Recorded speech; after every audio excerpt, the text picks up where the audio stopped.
Hello friends, welcome to my YouTube channel Concept केंद्र।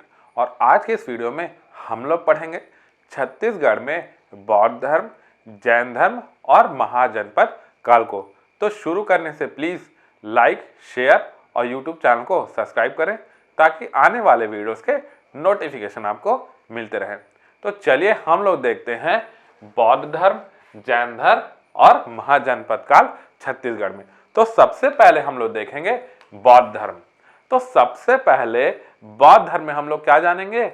बौद्ध ग्रंथ अवदान शतक। क्या? बौद्ध ग्रंथ के अवदान शतक में क्या पता चलता है हमको कि गौतम बुद्ध कुछ समय के लिए श्रीपुर आए थे। क्या बोला मैं?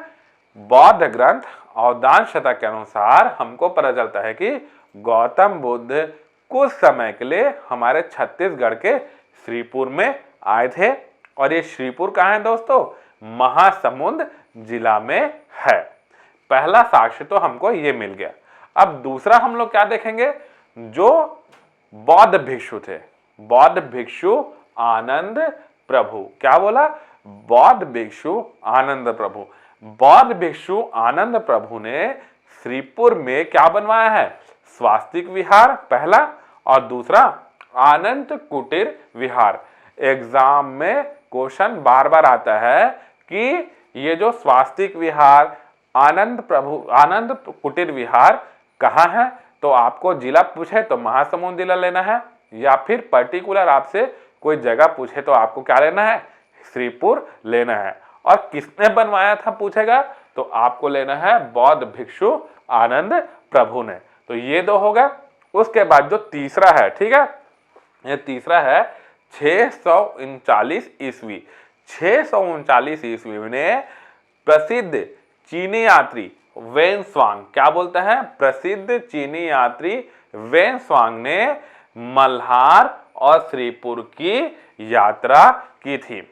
ये जो वेन-स्वांग था, यह यात्रियों का राजकुमार कहलाता है। क्या बोलता है?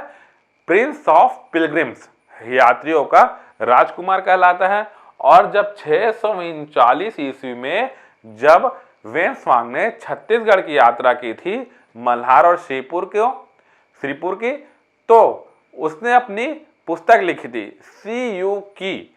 उस सीयू की में छत्तीसगढ़ वासियों को इन्होंने क्या कहा?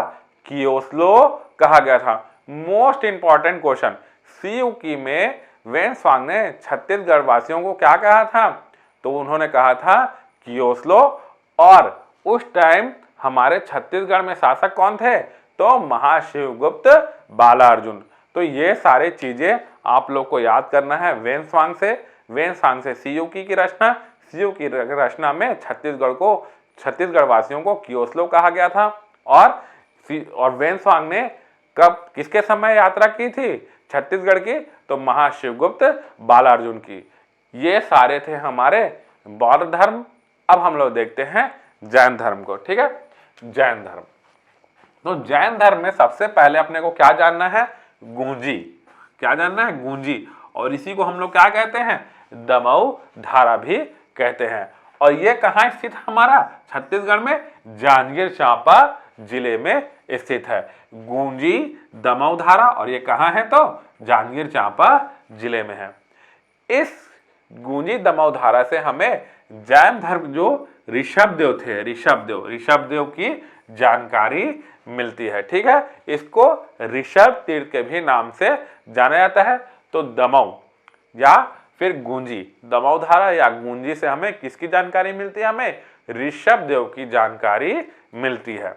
दूसरा हम लोग देखते हैं नकपुरा। ये भी जैन धर्म के तीर्थ स्थल से रिलेटेड है। और जो नकपुरा है, नकपुरा से हमें किसकी जानकारी मिलती है? हमें परश्वनाथ की जानकारी मिलती है। ठीक है, नकपुरा से हमें किसकी जानकारी मिलती है? परश्वनाथ की जानकारी मिलती है। उसके बाद जो लास्ट है, मोस्ट इंपॉर्टेंट, आरंग। ये आरंग हमारा कौन से जिला में है? रायपुर जिला में है। और यहां से हमें महावीर की जानकारी मिलती है, महावीर जानकारी। ठीक है, ये हो गया। तो ये तीन चीज आपको याद रखना है। पहला गूंजी से हमें किसकी जानकारी मिलती है? तो गूंजी से हमें मिलती है ऋषभदेव की जानकारी मिलती है। दूसरा हम लोग को क्या याद रखना है, नकपुरा। नकपुरा कहाँ है, दुर्ग जिले में है, और नकपुरा से हमें पार्श्वनाथ की जानकारी मिलती है। उसके बाद जो अंतिम जो हम लोग को याद रखना है जैन धर्म में, वो हम लोग को याद रखना है आरंग। आरंग कौन से जिला में है, तो रायपुर जिला में है, और आरंग से हमें महावीर जैन की जानकारी मिलती है। अब अगला हम लोग देखते हैं महाजनपद काल। ठीक है, ये जो महाजनपद काल है, यहाँ पे हम लोग को चेदिसगढ़ के नाम से जाना जाता था, और जिसकी राजधानी क्या थी, शक्तिमती। क्या थी हम लोग की राजधानी, शक्तिमती। ठीक है, और इसका क्षेत्र क्या था हमारा, बुंदेलखंड का पठार। ठीक है, बुंदेलखंड का पठार। ठीक है, छत्तीसगढ़ को इस महाजनपद काल में चेदिसगढ़ के नाम से जाना जाता था। बाद में यही चेदिसगढ़ अपभ्रंश बन के छत्तीसगढ़ बना। ठीक है, तो ये था हमारा बौद्ध धर्म, जैन धर्म और महाजनपद काल। अगले वीडियो में हम लोग वंश स्टार्ट करेंगे, जो हम लोग पढ़ेंगे पहला वंश छत्तीसगढ़ में मौर्य वंश। तो अगर ये वीडियो मेरा आपको पसंद आया हो तो प्लीज़ लाइक, शेयर और यूट्यूब चैनल को सब्सक्राइब करें, ताकि आने वाले वीडियोस के नोटिफिकेशन आपको मिलते रहे। Thank you.